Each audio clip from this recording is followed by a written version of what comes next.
Assalamualaikum. Waalaikumsalam. We are 6 Muslim women from different generations, professionals, moms, married and single, some born, some converted, and we have a story to tell.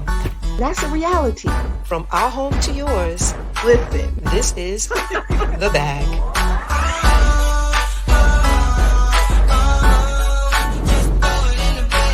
I could be the most standoffish person in the back of the room. He's choosing Shaitan. Christians or the Muslim or the Jewish folk. I don't view it as black and white. Guide me to the truth. I think that's the next move.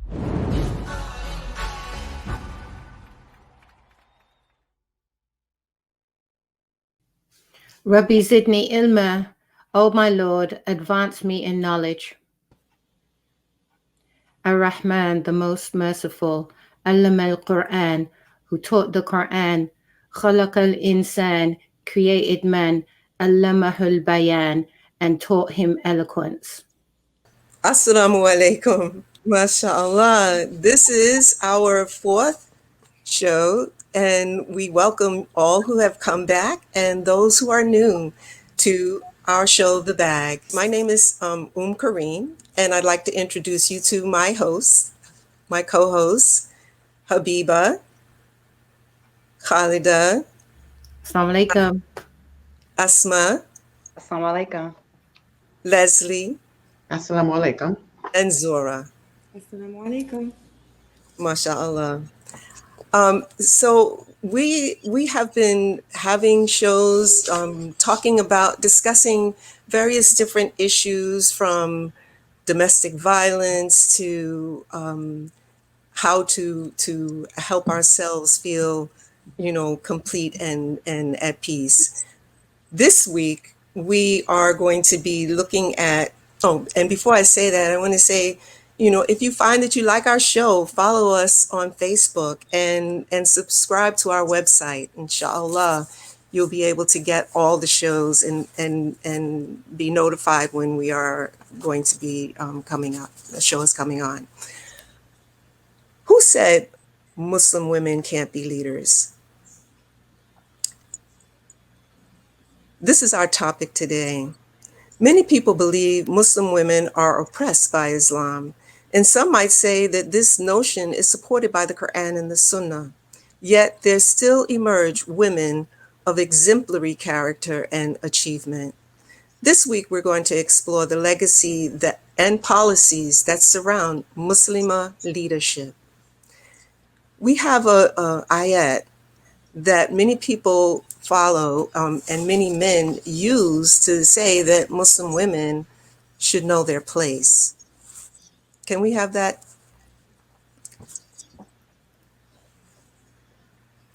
A'udhu billahi minash shaitanir rajim. Men are the protectors and maintainers of women because Allah has given the one more strength than the other, and because they support them from their means. Some men look at this as a reason to oppress women, because they have a place above women. Khalida, are there in fact verses of the Quran and Hadith of the Prophet ﷺ that support repression of women? Are there others that support the advancement and leadership? You're muted. Oh my gosh.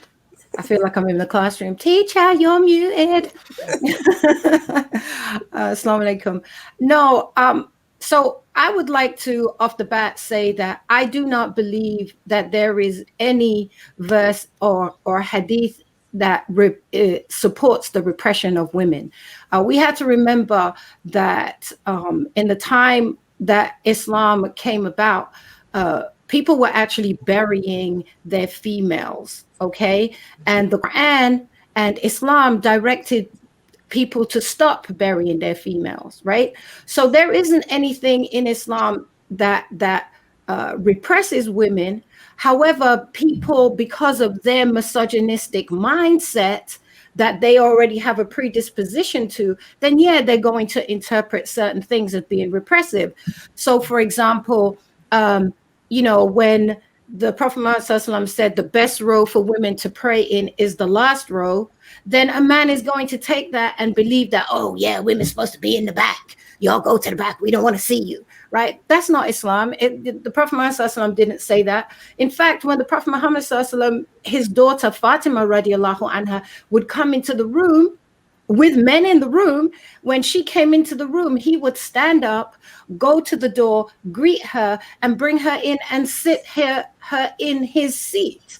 All right. He honored women. There is no hadith that anybody can bring that says that he didn't honor the women. Right.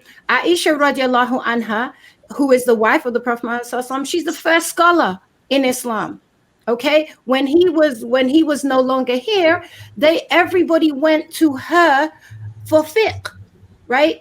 So how can you say women can't lead when women were leading from the get-go? MashaAllah. Thank you for that, Sister Khalida. Zora, how would you define leadership? And what would you identify as leadership qualities in a Muslimah? So leadership is, a person that can influence a lot of people, especially when it comes to organizing things, accomplishing a certain goal, making things more coherent and cohesive. So as far as leadership for Muslimas, I think that can be shown in a variety of ways. But I do think being honest, being intelligent, being inspiring in general, they're all leadership qualities. And we have a lot of Muslim women who have shown that. They've shown those leadership qualities already. I would like to bring up the example that pretty much everybody always brings up, which is Khadija bint Khuwaylid, and that was the Prophet's first wife. And he stayed married to her, for like 40 something years, just her, and even completely respected her and was completely loyal to her even after she died. Khadija, she was, an amazing leader. And she's actually, I feel like, what we would call the modern woman today, that so many men are against. So many men are against all of these words that mean, respecting a woman's leadership qualities. But it doesn't make sense because Khadija, she was a businesswoman. Right. She was a trader. She literally managed her own commercial dealings across the region. She hired the Prophet, sallallahu alaihi wasallam. So how can you say that this modern type of woman is going against Islam in any way when she's literally following the example of the mother of the believers? That's exactly what Prophet Muhammad sallallahu alaihi wasallam has referred to her as. That's what we refer to her as. We are in debt to her because of her inspiring legacy. I agree with you, Zora. I wanted to say one thing too. I've had many opportunities to be in leadership positions in the field that I've chosen, which is public administration. I have a master's degree in public administration with a concentration in public health. And, both men and women can lead, at different capacities. My issue is with how we automatically grant someone leadership just because they have a penis, which is kind of what we do. So I don't think just because you have a penis, that means that you're going to be a better leader. The reality is people have different strengths in different areas. And I feel like we just try to ignore that. We don't want to acknowledge that. So I agree with you. Khadija was a boss. I think that when we look at Khadija radiallahu anha, right, what we also have to remember is that she was a leader, but she was a leader in a time. She was a female leader, a female businesswoman, a divorcee, right? A single mom. Twice. In a time when people were burying women, burying baby girls, right? So that makes her even more of an exceptional character, right? Because women weren't allowed to have those positions at that time.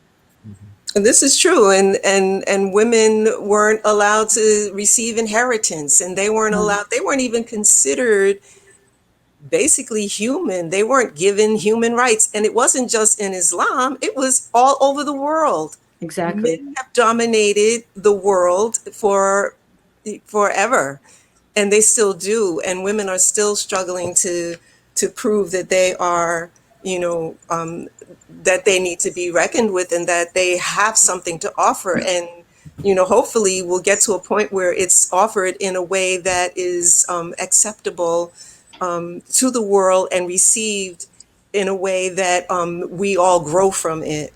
I agree We with have you. a clip. Go right ahead. I have one more thing to say too about the leadership question. Which Go ahead.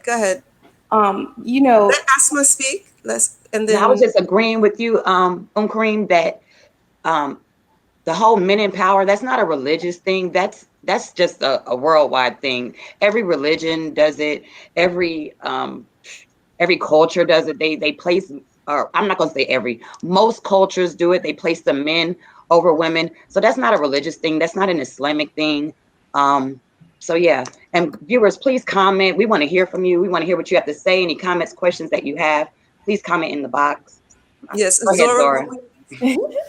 Yes, so I was also going to point to the other side of leadership, which is in the home, right? And I know a lot of Muslim men like to kind of put that out there, that women are the leaders of the household. What that means to me and what I've seen, from my friends and stuff like that, women in general, they lead men secretly. They lead men all the time. There's a movie called My Big Fat Greek Wedding, where she says, the man is the head, but the woman is the neck, and she can turn it any way she wants to. I see that a lot. So yes, women can be leaders in any type. Well, they say behind every successful man is a successful woman, and facts. Dropping bombs. Very, very true. I'd like to move on. We have a clip of a man expressing his feelings about a woman who is a leader. This is not Islam, and all I want to say, she is lucky, because if she's living in an Islamic state, Islam would require women like that to be hanged. She will be stoned, she will be chopped in 2 pieces, because what she's doing is blasphemy. This is the same law in Judaism and Christianism and Islam, no difference. The penalty for blasphemy is death, and this is what this woman needs, period. Thank you. Whew. Wow. Leslie, how does patriarchy affect a Muslim's place in Islam? Well, patriarchy affects everyone's place everywhere. As it's been mentioned several times, patriarchy predates all religion, all Abrahamic religions especially. But I think that there are a couple of primary areas where Muslimas are affected. The first being that, one of the Quran quotes that was presented early on was about men being the maintainers of women. And what goes along with that is that women can keep their own money, meaning that whatever money I make, I don't have to, provide anything for the household. Every penny that I make is mine as a Muslim woman, right? And so situations will happen where, like one time I was in a masjid and the imam instructed all the men in the room to not allow their wives to work.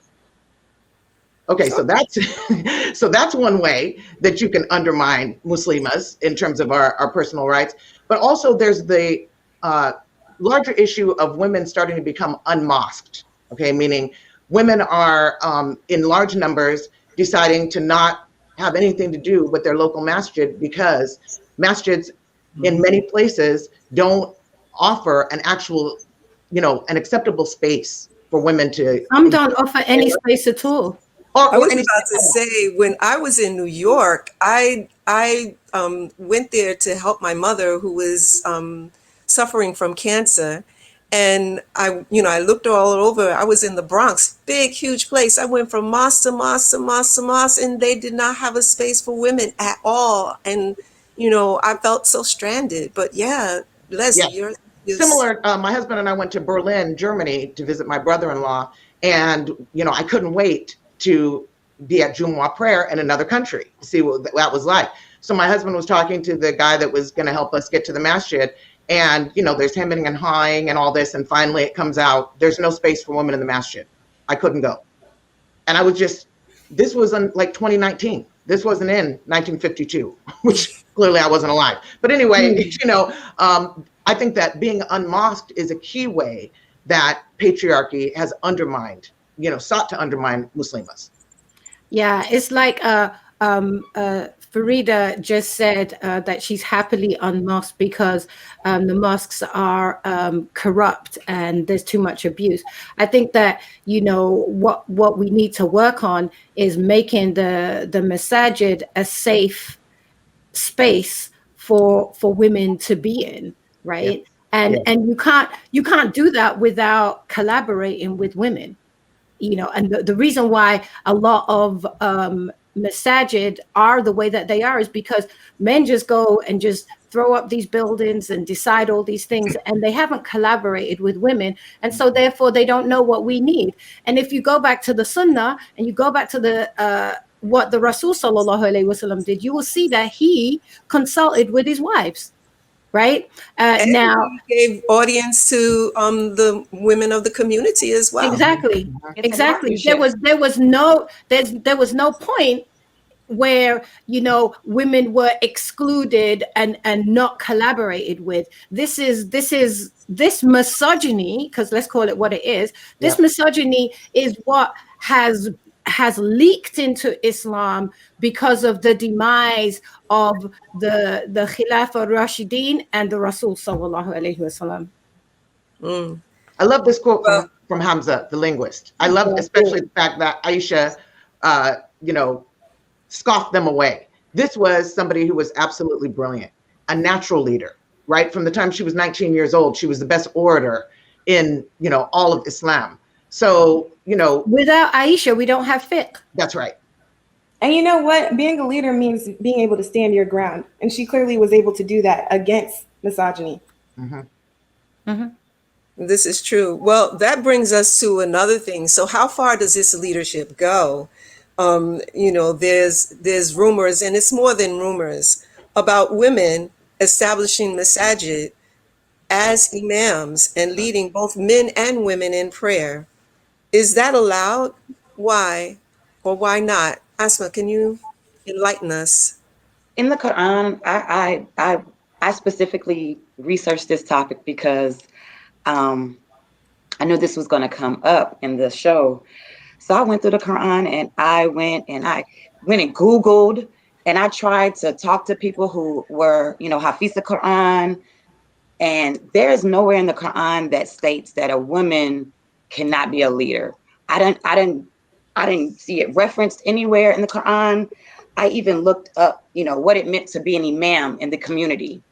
It's based on you having high morals, you knowing the Quran, you living that life, you having ethical standards, just being an all-around good person. And like you said, being a leader, being able to stand up for the Quran, for what you believe in, for the truth. And why can't a woman do that? And there are some instances where I saw where there's some female-led mosques. However, there are very rare instances where I see that men will follow a woman in prayer. But to the best of my knowledge, and what I was always raised was, the person with the best of knowledge in the Quran is the person who's supposed to lead the prayer. Mm-hmm. So if there's a woman there that knows the Quran better than this man, why can't she lead the prayer? Because I love what Habiba said, just because he has a penis. So I don't agree with anybody who will go against that, because in the Quran it says that, like, the person who is the most knowledgeable, you lead the prayer. And if that's a woman, then I'm sorry, men, that woman right there, she's leading the prayer. She knows more of that Quran than you. So at that moment, she is your leader. So there are many different opinions. There's a difference of opinion about women leading Salat. There is a scholar, Ibn Hazm, and Ibn Hazm does say he is of the opinion that women can lead men in Salat.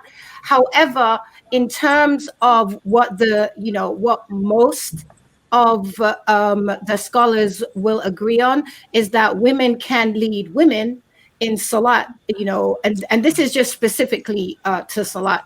Women can lead women, but that they cannot lead men. Okay, and there are a variety of reasons that are cited for that. Women should not be in front of men when they're leading the Salat.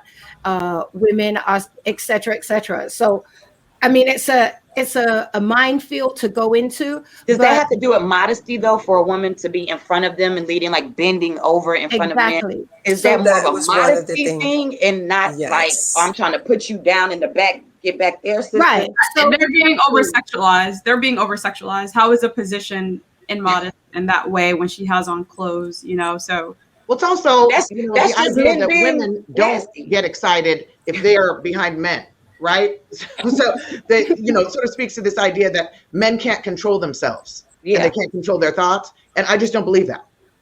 I think that is absolute nonsense. Go Well, ahead. one of the things that I look at, and I actually looked this up as well, is that one, we cannot control the way men respond to women when they see women. This is a part of their nature, that when they see women, they have a reaction. We can't take that away. That's the reality. Do women not And so have being the in same front, reactions though? Like why Right. is that always the case? I think men are only get that? more.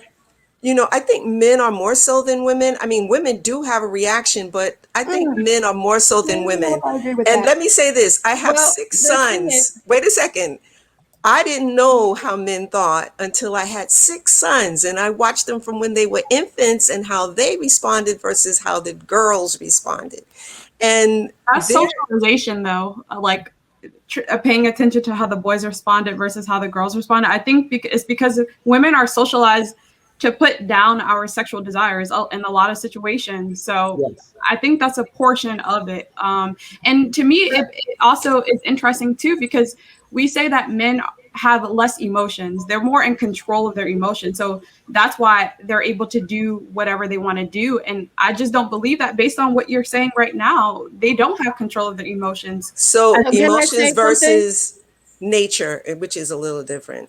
Can I say something? Yeah. So there is a hadith, and it's Sahih. There is a hadith in which the Prophet Muhammad SAW did allow a woman to lead her household in prayer, right? And that is not something that can be argued against. It's there is that hadith, okay? However, there is also hadith where women, the women's role is the women pray behind the men and the children, right? That is also there, and it is hadith.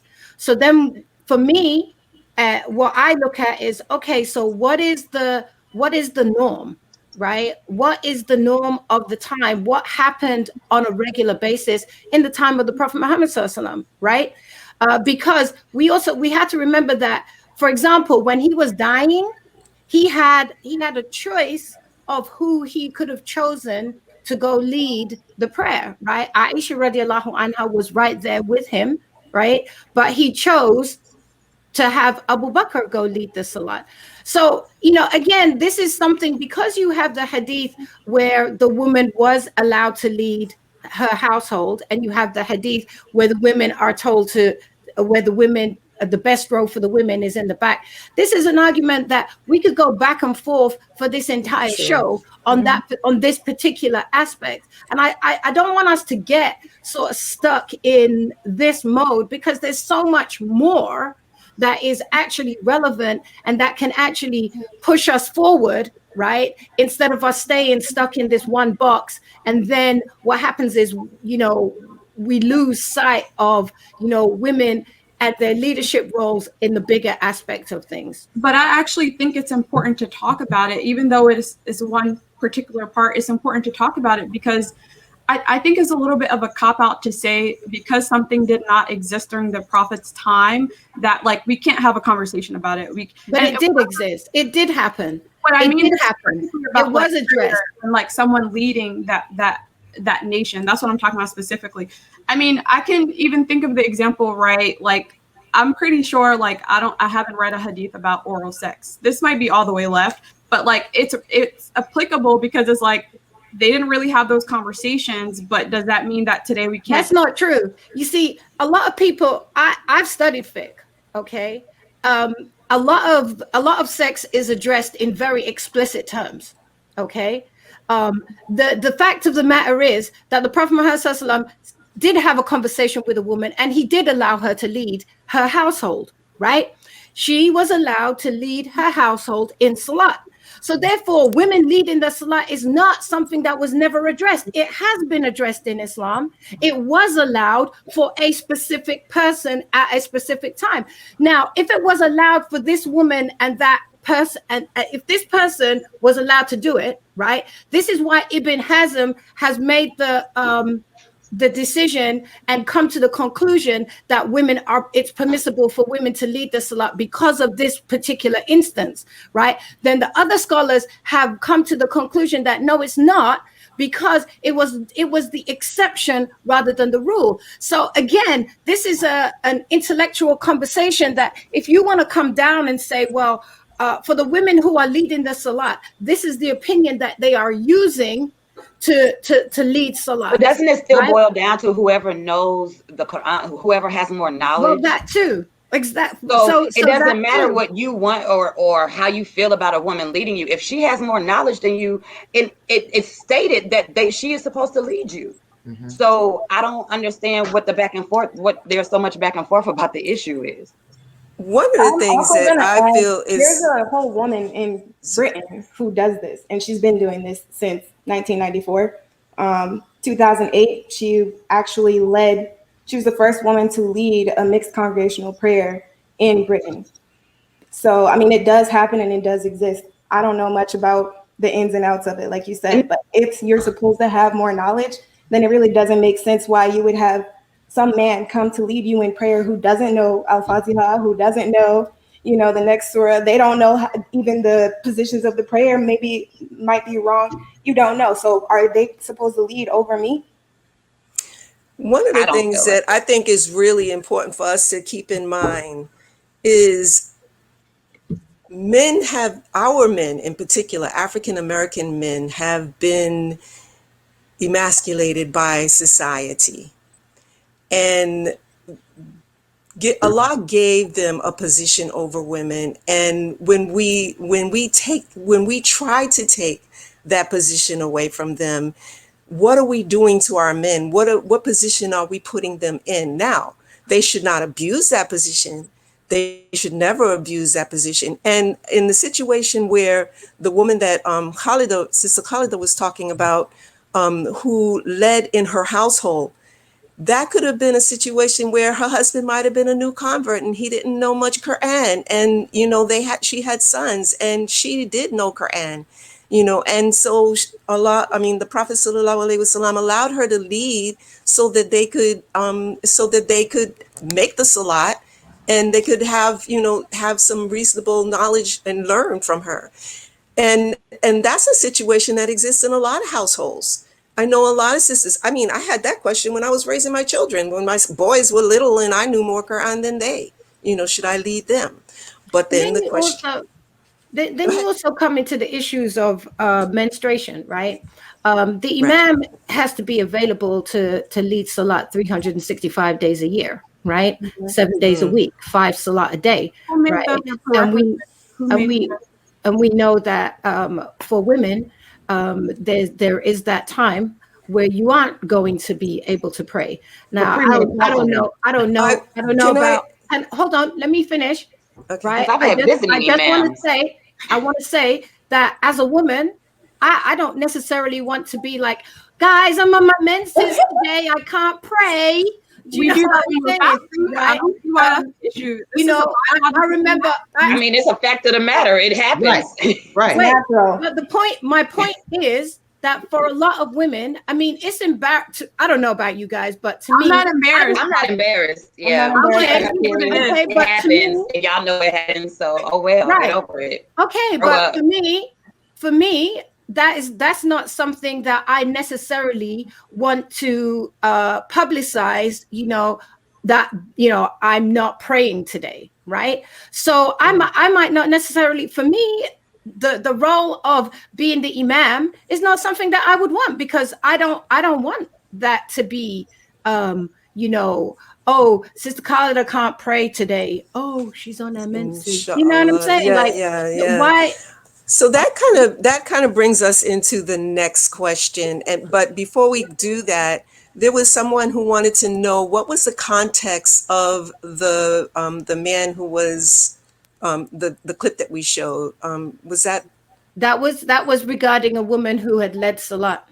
Okay, yeah. All right. So I don't want to be any man either, but you know. Right. and Yeah. so let's take a look at the next question, because the next question kind of follows this one. Habiba, should Muslim women participate in the feminist movement and to gain more rights, or are the rights established by Quran and Sunnah sufficient? So I want to preface answering your question by saying I do not subscribe to white feminism TM. I get really annoyed when people chalk up feminism to like white women in the United States, as if Black women and women of color have not been fighting for equality and representation for centuries. Right, true. Really annoying people do that. But to answer your question, I want to ask you a question, or the viewers a question. How can feminism get us the rights that were guaranteed by Quran and Sunnah? Because if Quran and Sunnah were enough, we wouldn't have abuse in our communities, right? Right. So like we clearly have people that twist Quran and Sunnah for their own selfish needs, right? And I think a lot of people realize that this is why there are fatwas in Canada about not being able to have secret wives. This is why Muslim majority countries have treaties that ban slavery, for example, because they realize that people have twisted certain sunnahs and have made them to be abusive.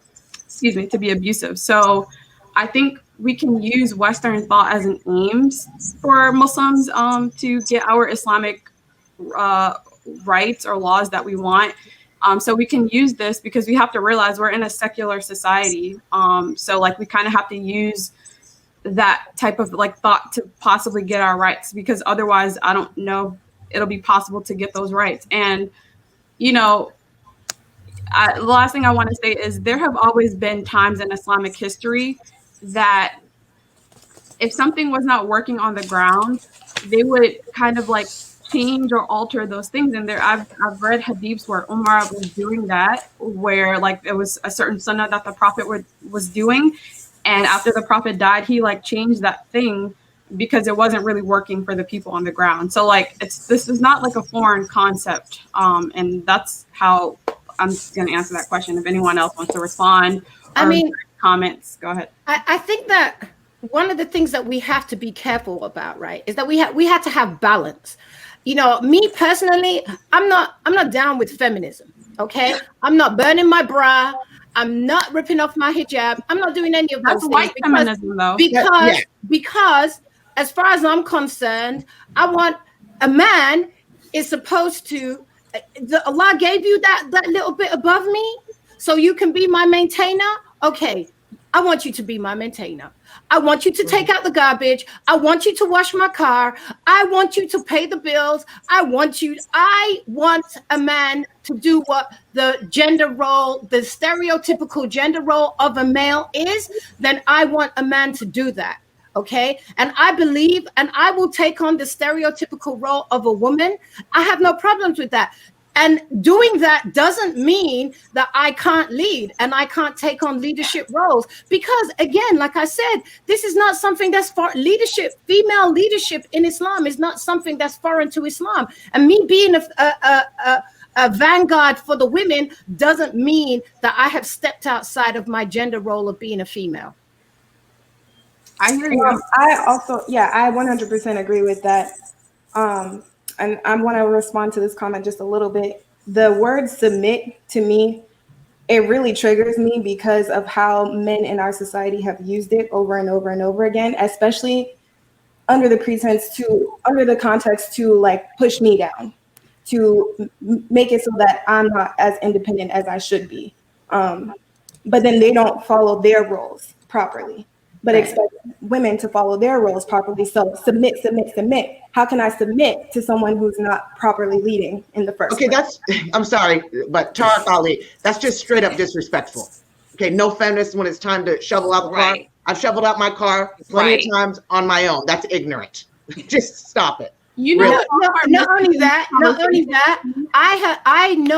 I personally know of a female that she was shoveling out the snow, right? While her husband, her brother-in-law, and her father-in-law was at home, she was shoveling the snow, shoveling her car, digging out her car so she could go to the store to buy food, to come back and make breakfast for those three.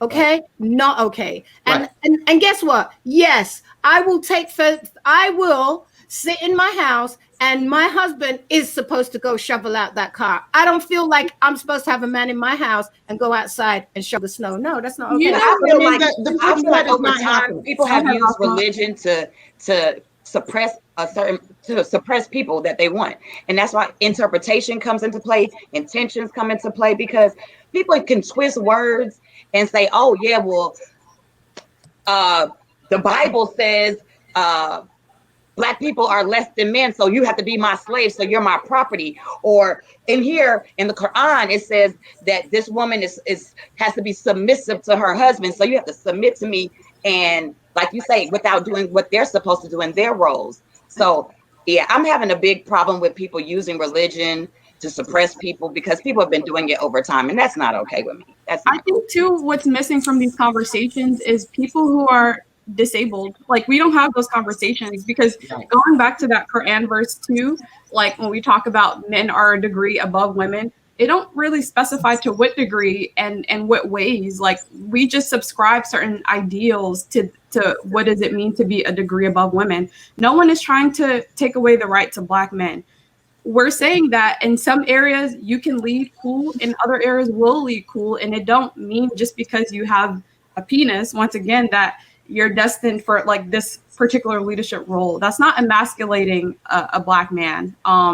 So I think when we have these conversations, like, we have to acknowledge that too. Like, there's different roles for everyone, and just because you have a certain thing, that does not mean that you're best or better suited for that role. Well, and you know, in the Quran states, right, the free man for the free woman, right, and you know, i.e., a woman and a man should make sure that they're marrying the right level, right? You know, a woman who has high intelligence, high abilities, etc., shouldn't be married to a man with low intelligence and low abilities, because then you're automatically going to have an imbalance and cause a problem in the relationship. So And in fact, the Prophet sallallahu alaihi Black men wasallam, in our society, and you want to marry a Black man because you're a Black woman, and that's something that's natural for you. What happens when the average of Black men don't fit that? They don't fit. Then maybe you need to find a different kind of man. Even marry in the first place. Then go find a white man forever, right? Wow. Like, that's what people would say. Like, stay single forever because it's the men you choose, and that's cool. It is the men we choose, right? But it's the men that we choose who are around us, and they've taught us, and they are our family members. And if you're calling them a loser, that's cool. They fit the standard for you, but that doesn't mean that they don't exist. They're here. They're everywhere.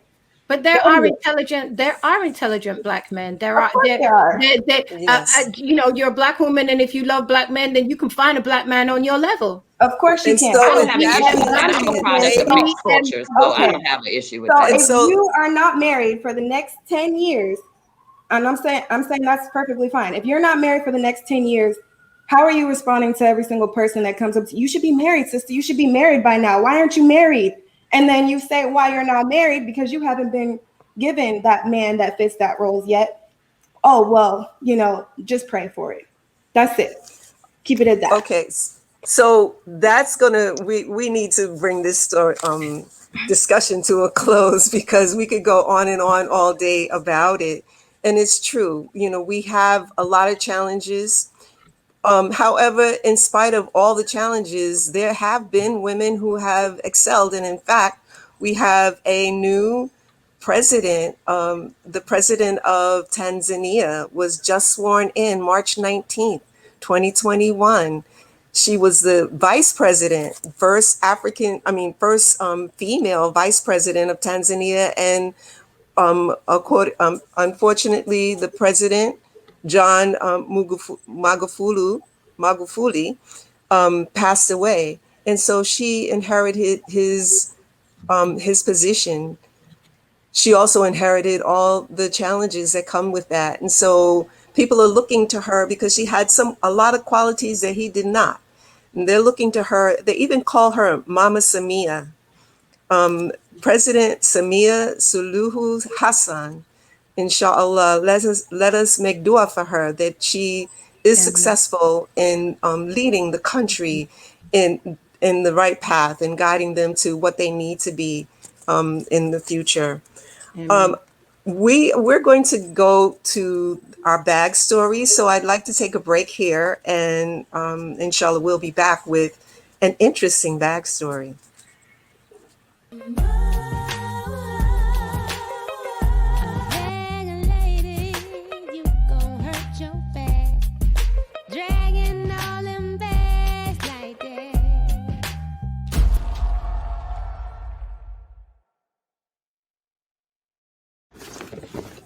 Thank you so very much.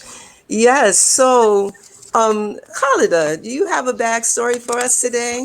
I got my bag. All right, like the bag.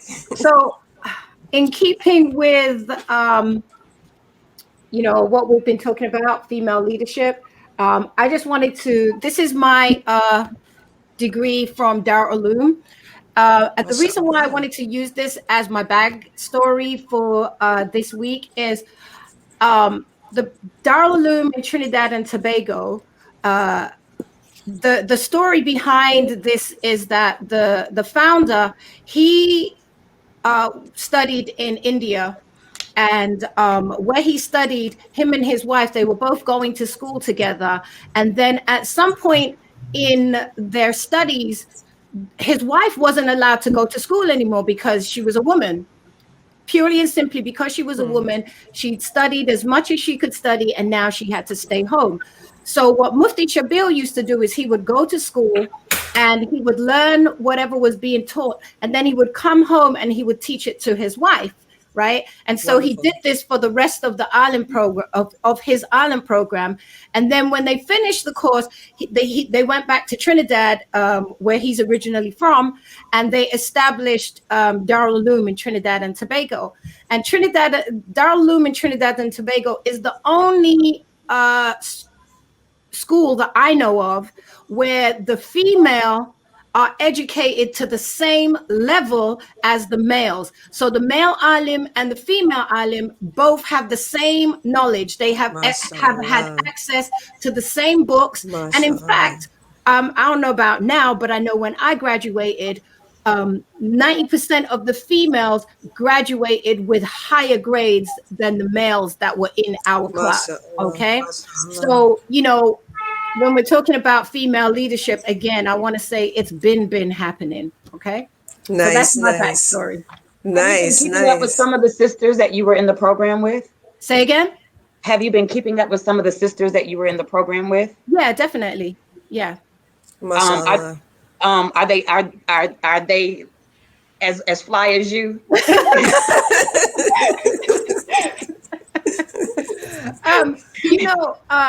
The sisters in Trinidad, and again, I feel like the brothers that are in Trinidad, they are very, very supportive of the female arm, right? And so, especially in Trinidad, those sisters, first of all, you've got the Dar Uloom Girls College, right? And so they have a female principals, female teachers.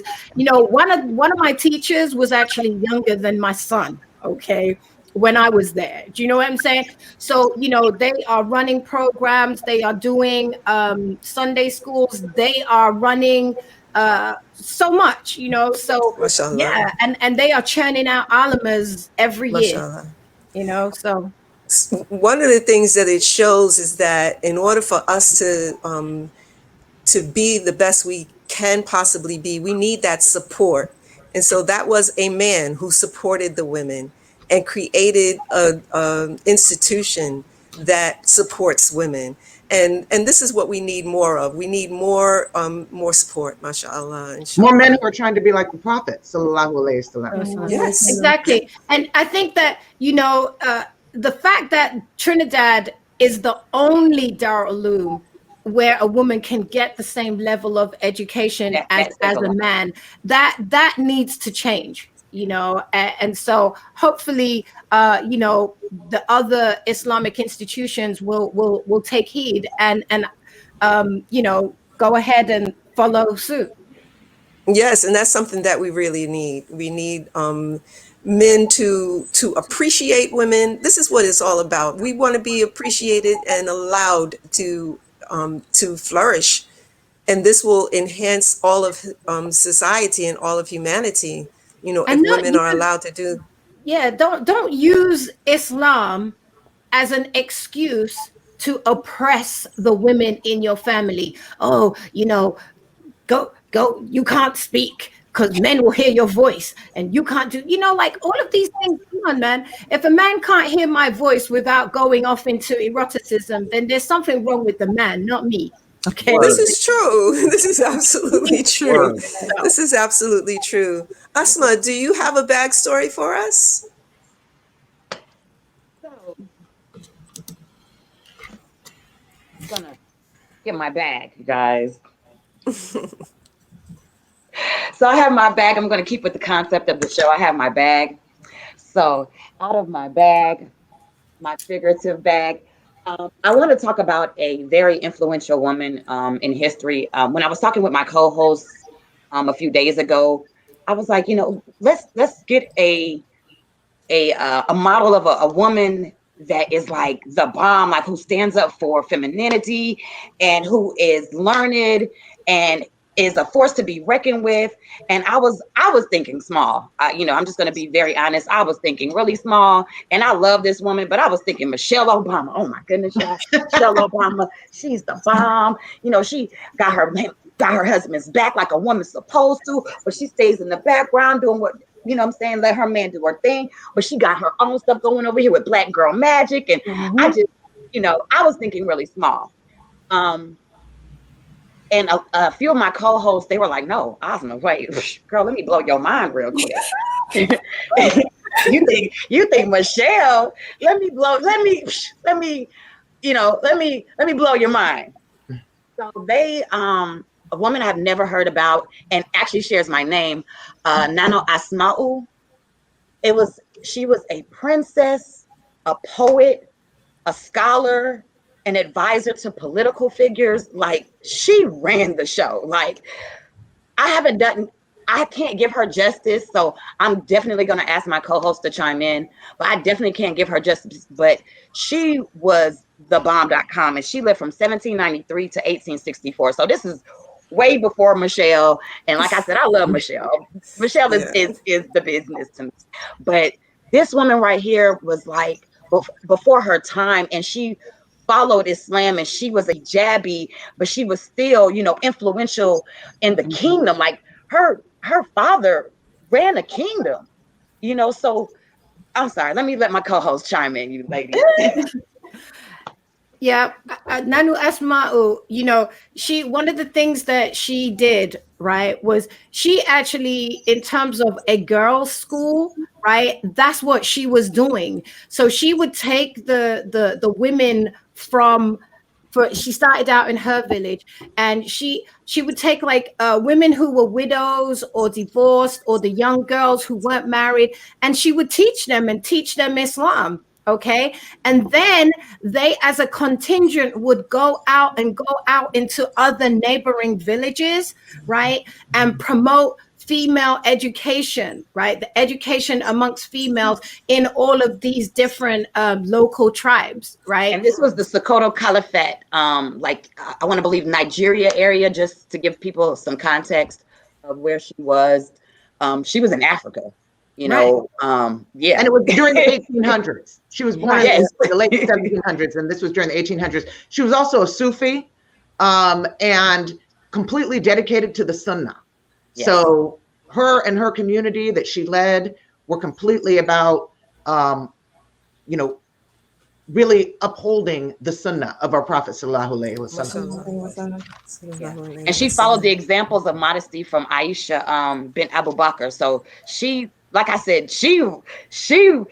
they blew my mind. I thought Michelle, I was thinking small. She was, not only was she, an advisor to political figures, but she still held her modesty. Everything all the comments were about, you still want your man to be a man and you still want to be your woman. She did all of that. She did all of that. She did all of that. She was out there. She was putting the crown on all other women without tearing them down. Okay, Yes. she was building women up, she was leading, she was educating, and she was being a Muslim woman, pious, God-fearing, not stepping out of her lane. She, and I have to say, I'm gonna drop it in and say, and she was black too. Right? MashaAllah. Like MashaAllah. Leadership is more unapologetically. than just praying, as we can conclude, because Right. it's not just about leading the men in prayer. I mean, honestly, I don't think any one of us really care that much about that aspect of this part. Right. Rita Abdurrahman, yeah, I agree with you. I'm not big on feminism, but yes, she was the type of feminist I want to be like. I noticed a comment came up from saying if the Quran, April Bailey, if the Quran had forbidden the woman's voice, then you must adhere to the fiqh of the ruling. I don't know of anywhere in the Quran where it forbade the voice of women. The only thing that spoke about voices in general, talking about when the Prophet Muhammad ﷺ spoke, then everybody should fall back. Okay, there was nothing, I don't know of any Quranic verse that specifically spoke to women and their voices. And, I might be wrong. Please correct me if I'm wrong, because I am definitely not perfect. A lot of people too, they say Quran and Sunnah. And for me, the Sunnah has to follow the Quran. Even in examples when we're talking about women leadership, Bilqis in the Quran, right? She was never told to denounce her throne in the Quran. So if there is a verse, if there is a hadith that says something about a woman cannot lead, then I'm going to default to the Quran, where the Quran never said a woman cannot, a woman must give up her throne, which I'm sure they would have mentioned that. I'm sure that would have been mentioned in the Quran. True. True. Exactly. It's like the comment that was just posted up that said we have to differentiate, we have to separate culture from Islam. There are many cultures in which women are not allowed to do things. There are some cultures in which women have to go to another room and they can't touch your food because they are on their menses or all this kind of culture. That's culture. That's not Islam. And because Islam allows for culture to be intertwined in the way that we practice our religion, right? Because Islam wasn't here to tear you down and make us all be cut out carbon copies of each other. So you can have your culture, but what you cannot do is make your culture overstep your Islam. Right? Exactly. Islam first and culture second. Don't oppress me because of your cultural norm, right? Because in my culture doesn't oppress me as a woman. So I think that for me, I would not have accepted Islam if I felt like Islam was a religion that oppressed women. Because I wasn't oppressed before I became a Muslim, I'm certainly not going to choose something that's going to oppress me. Very true, very true. And keep in mind that Allah speaks in the Quran about women having the same rights as men, or women. He speaks in terms of our religious abilities and capabilities. He said, for the believing men and the believing women, and for the fasting men and the fasting women, and the charitable men and the charitable women. And he speaks of us in equal capacity. We have the same responsibilities within what we're supposed to do, and we need to live up to our responsibilities just like the men need to live up to theirs as well. And so we, inshallah, we see that there are many examples of female leadership, from motherhood all the way to presidency. And inshallah, and everything in between. I mean, we have scientists who are leaders. We've had a Muslima who received the Nobel Prize. We've had, Muslima who have led people in all kinds of ways, because women are very concerned about their children. And so they're going to do what it takes to make sure that they're okay. I mean, female leadership is necessary. If you don't have dynamic women, then you can't have dynamic men. Because at the end of the day, the first teacher that a child has is their mother, right? Exactly. So if you don't educate women, if you don't uplift women, then you are going to be tearing down your entire society. Women also need other women because sometimes men spiritually engage in spiritual abuse. Right. There are several high profile cases going on right now. So this is another. But also a lot of women facilitate that abuse, right? There's a lot of women who facilitate spiritual abuse that is orchestrated by men. You know, and an example of that might be, let's talk about female genital mutilation, right? Now that could not keep going if women weren't bringing their little girls to facilitate that mutilation, right? So as women, we have to be able to recognize when spiritual abuse, physical abuse, financial abuse, whatever the abuse is, as women, we have to be able to see it and be brave enough to step away from it and say, I'm not going to facilitate that. I totally agree. And internalized misogyny is different, but like that is a thing too. And the last thing I wanted to say is that we are told that prophets were given to every society as well. There have been societies that were matriarchal. In fact, Mansa Musa in his reign, they were still practicing a matriarchal form of Islam. So to me, like we have to consider like the ramifications of like patriarchy and like how that impacts Islam. And that's the last thing I want to say. I just want to highlight Sadia Haq. If you don't have dynamic women, you can't have dynamic men. Period. Mashallah. Okay, so Asma, do you have any final comment that you'd like to make? I do, but Zora, I think wants the floor really quickly. I'm gonna call her as well. Actually, I want to say, you know, I'm a Black woman, and I'm a mixed woman in this society. I feel like I'm a strong woman. My mother has raised me strong. They've been educated women. That doesn't take away from them. My mother was a great wife to her husband, and I just feel like they can coexist. I just want to reiterate, culture has a lot to do with it. It's not religion. Thank you. Leslie, do you have a religion? It is just that, you know, we have a lot of women out here, a lot of Muslim women who are putting themselves at the level that they want their husbands to be at. But unfortunately, they feel like they have to settle because they can't find men who are stepping up to the plate, right?